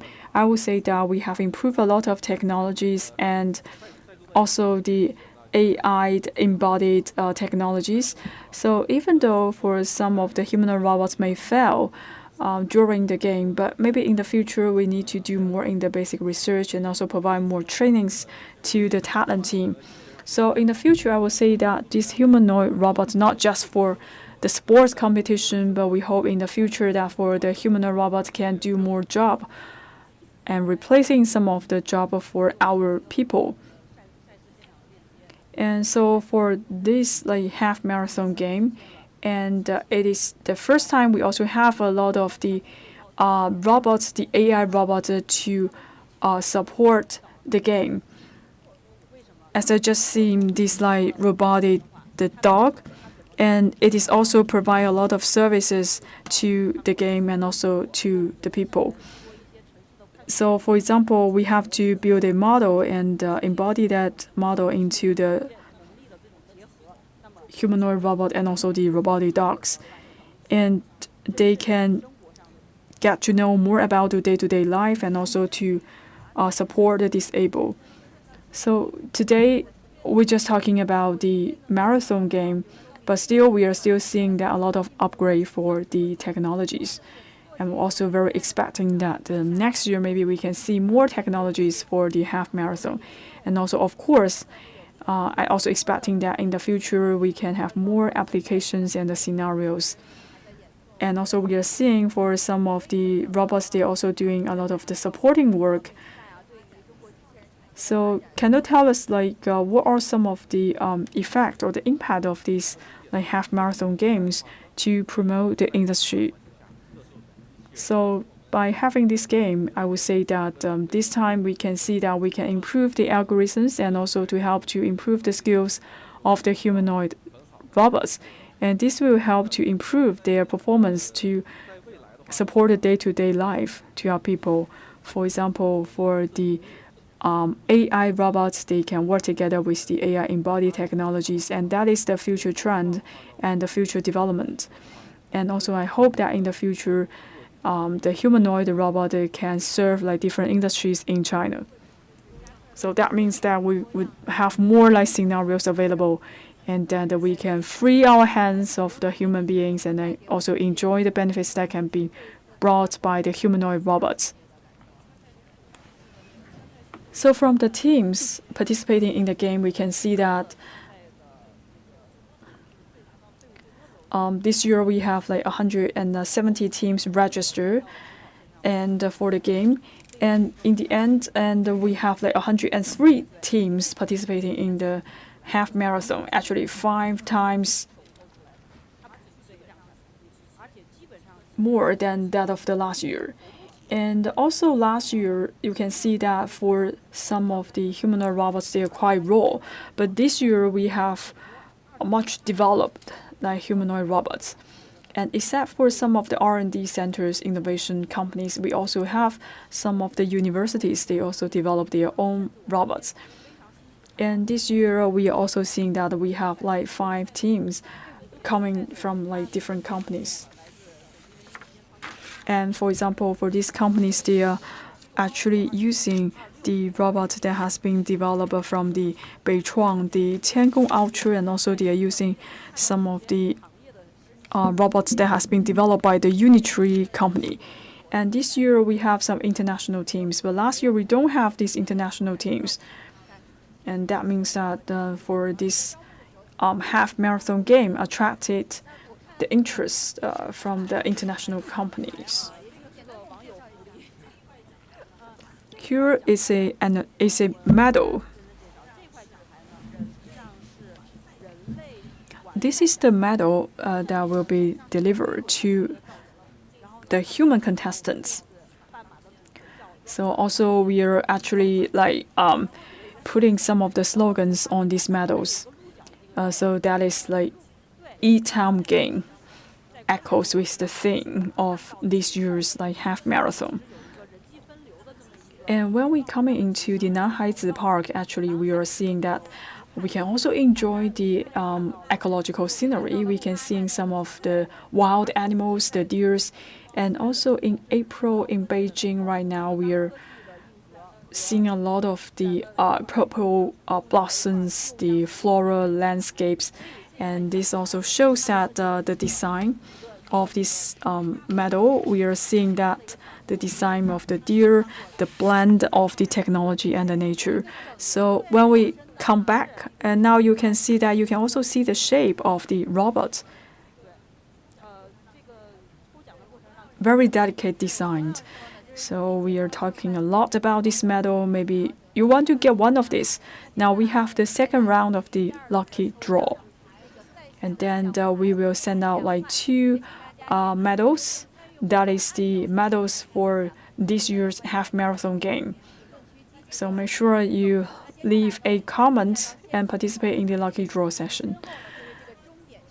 So we will go back to the scene of the half marathon. Actually, in the past 1 hour, we can feel the bustling, and also we have many people cheering for the contestants.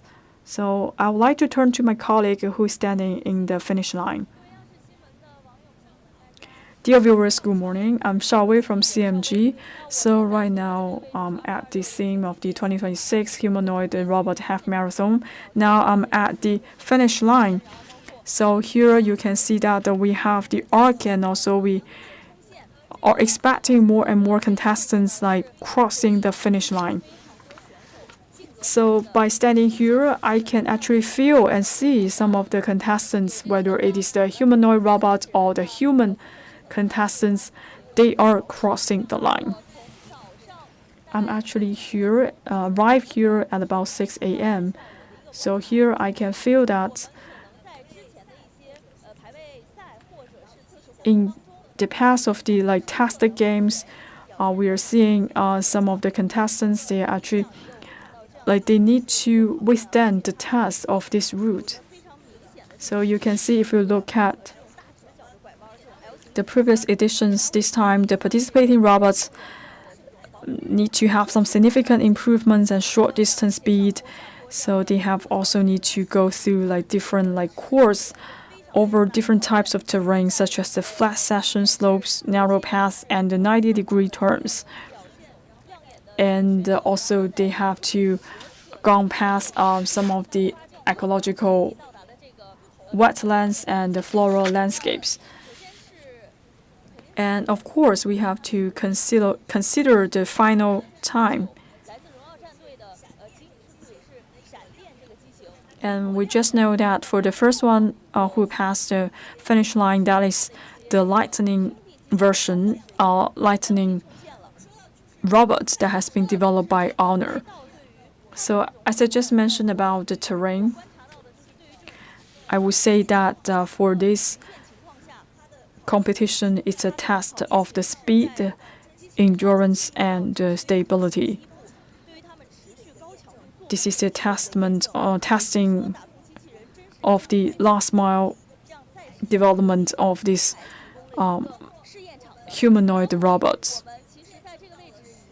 By standing here, I have just seen more than 10 humanoid robots crossing the finish line. So when these like robots like crossing the lines, and first we have to consider the net completion time. And I believe that all of these robots, they have a very strong power system, and also they have a very strong cooling system, and also the endurance capability. So just talk about the Honor team. And we have a very detailed investigation into the technology. So for the Honor products, you can see that it has a very small head. Actually, it can help to reduce the weight. And also, if we look at the size of the leg, you can see that they have very strong thigh.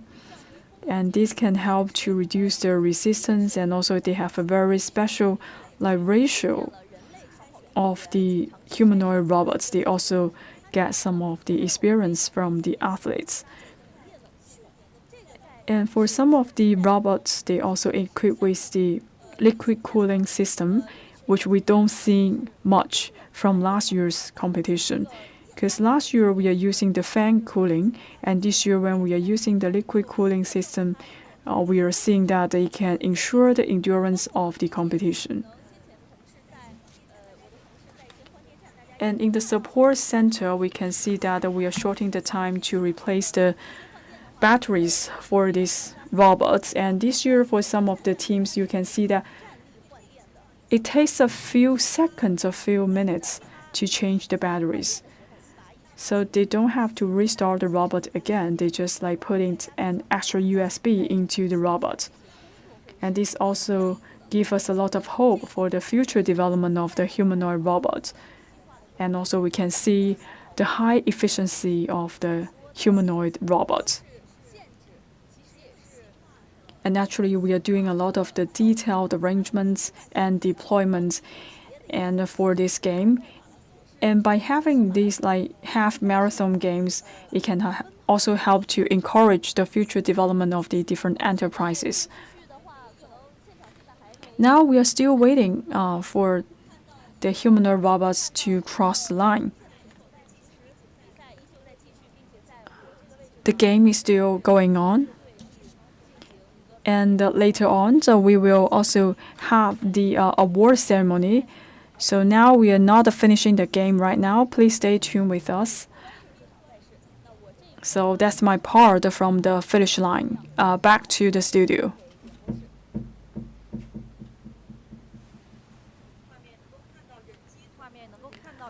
Now you can see like people are racing together with the humanoid robot. Very steady. So we are not coming to the very end. The game is still going on. So still right now we are not sure like who will be the winner.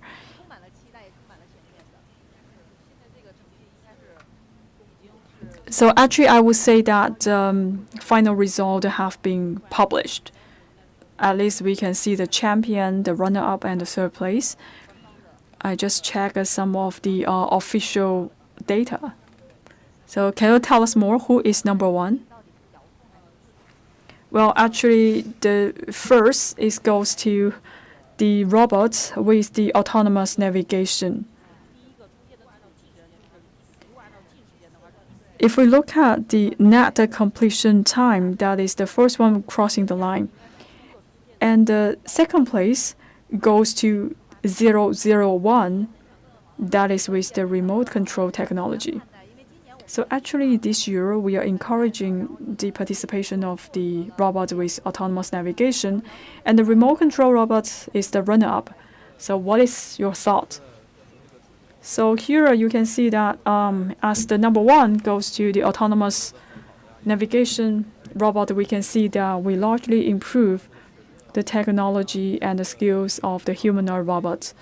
And now you can see that they have longer legs, and also the gait is very similar to the human beings, and also the frequency of the gait is also very fast.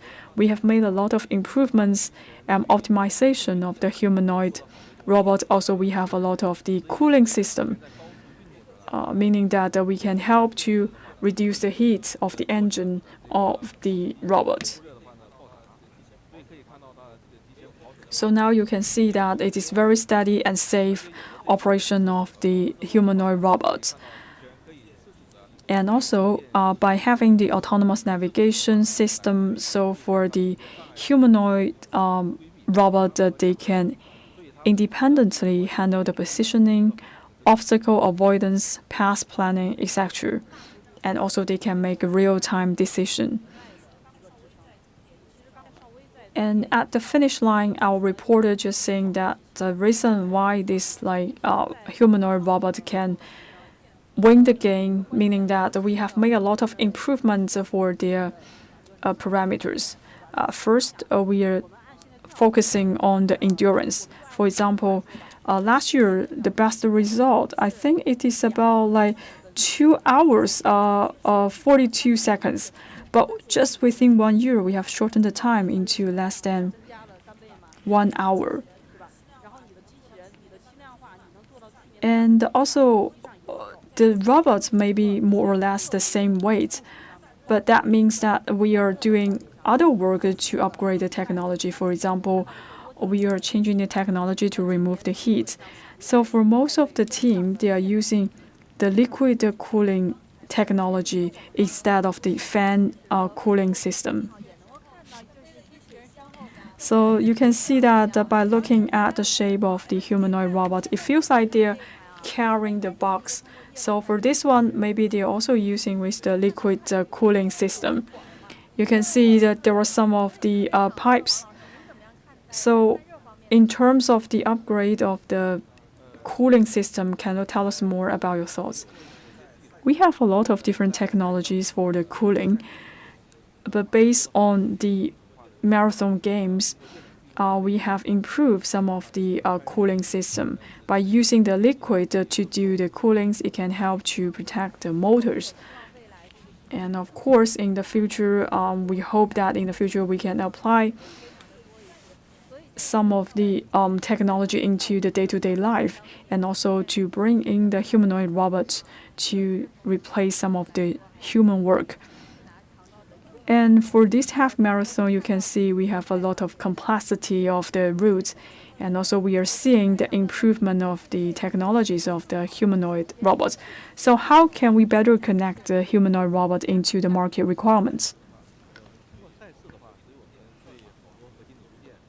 So actually, by targeting the half marathon, we are actually improve the algorithm. But if we look at the market space, and we need to consider different scenarios. For the humanoid robots, when they just like running, they only need to focus on one parameters.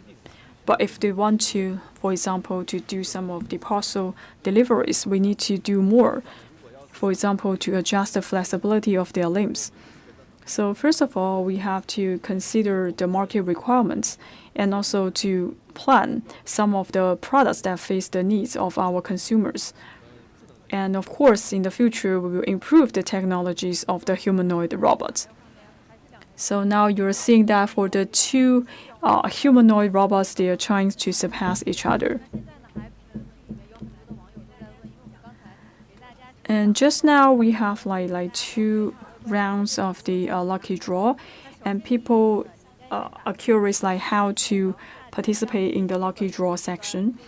So just join into our live coverage, download our app, join our live coverage, and then you can participate in the lucky draw.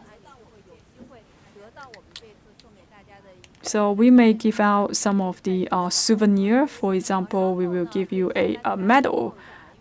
And actually, we have like 5 robotic hands and also the 5 medals to be given to our lucky audience. And soon we will have like 3 rounds of the lucky draw. Stay tuned with us, and we will continue our sessions to the lucky draw. Now you can see for some of the human contestants, they are also in very good morale, and also they are saying hi to the studios.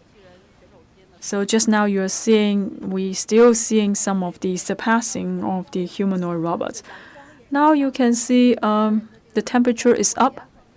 Maybe it will also have some impact for the performance of the humanoid robots, because we still have to consider the heat of the robots. Of course, it will have some of the impact for the decision making. So pretty soon we will have the award ceremony for the humanoid robot half marathon. So first of all, we will give like awards like to the human contestants, and later on, and we will have the award ceremony to the humanoid robots. So for this one, I think it is like running in the S curve. I believe this one is with the autonomous navigation technology. And this robot is also developed by the Honor team. They have like 2 types. The first one is the lightning, and also they have another type that is what we call the vitality boy. And for some of the companies, they are very clear on what's going on in the market, and they will develop the humanoid robot in different shapes to meet different needs. Now you can see we still see a lot of humanoid robot on the track.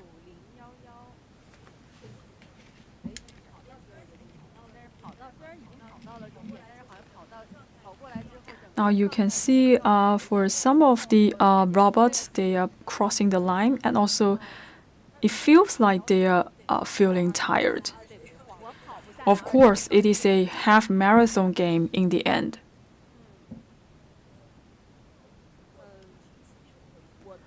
So last year, I have done some of the calculation for the robots by finishing like 21 kilometers of distance. For the models, they have to operate for at least 50,000 times. So for the men's team, now you can see we have the award ceremony. To the men's groups, the half marathon game. Very exciting moment. I would say that because it's a very long distance, 21 kilometers, this is still a challenge for the human beings as well. So some of the netizens, they are very curious why we want to host a half marathon game for the humanoid robots. Well, actually, it is not focusing on the game. We want to test some of the skills for the humanoid robots. For example, to check the different skills and the parts of the robots. For example, to see whether the model will fail or whether the robots can independently handle the positioning, obstacle avoiding, path planning, and real-time decision making. And also, we are able to check the algorithm of the humanoid robots as well. After all, it is a long-distance competition. And also, we have to see whether the humanoid robot can allocate their energies during the competition, because there were many models equipped in the humanoid robots. On one hand, we want to have the robot ensure the speed, but also at the same time, they want to save the energy as much as possible. And this year, we can see that for the humanoid robots, they actually have a very good performance in such all of these aspects. And also this year, you can see that we improved the efficiency for changing the batteries for the humanoid robot. Because we can see that in the last year's half marathon, they do not change the batteries very frequently. And after last year's competition, you can see many competitions, many contestants, they has been improved their technology. And you can see for the engineer, it only takes within 10 seconds, they can change the batteries for the humanoid robots.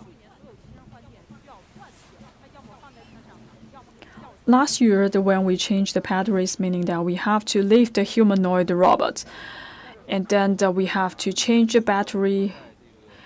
It takes about 5 minutes. But this year, it's just like you are using a USB to change the battery. So by having this improvement of the technology, just plug and unplug, and then we can finish the change of the battery.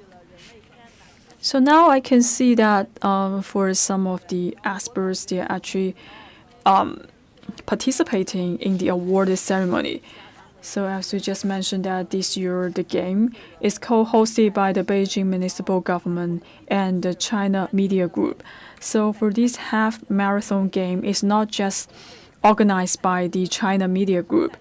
It is supported by the Beijing municipal government. I think this is very proud.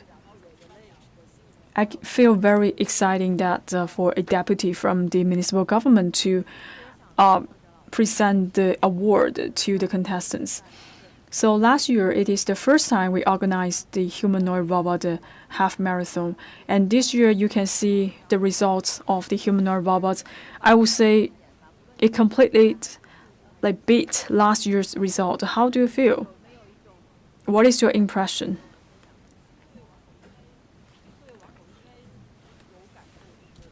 I believe all of you can feel that for the humanoid robots, when it comes to the stage, so actually it comes to the 2025 Spring Festival Gala.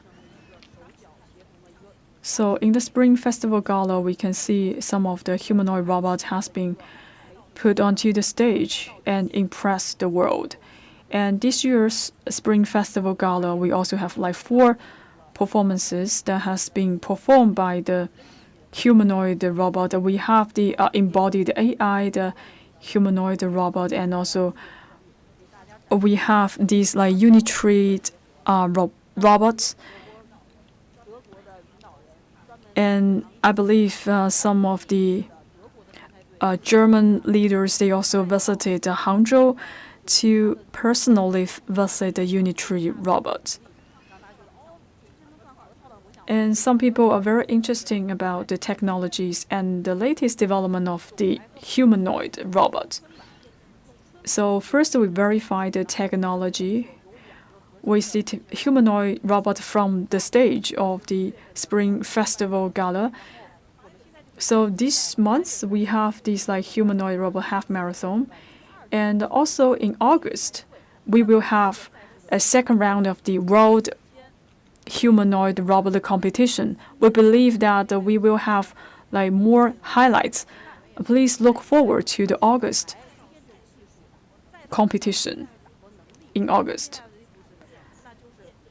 So after we verify the technology and in the future, and we can try to dip into the technology and also some of the cutting edge skills for the humanoid empowerment and also the robots. So as I am a reporter from the CMG, I'm very proud to participate in this game. And some people are talking a lot about the year of 2026. So maybe this is the year we will achieve the breakthroughs for the technologies for the robots. Because this year we have improved the scale of the humanoid robots. So how do you feel? Any breakthroughs we are expecting in the year of 2026?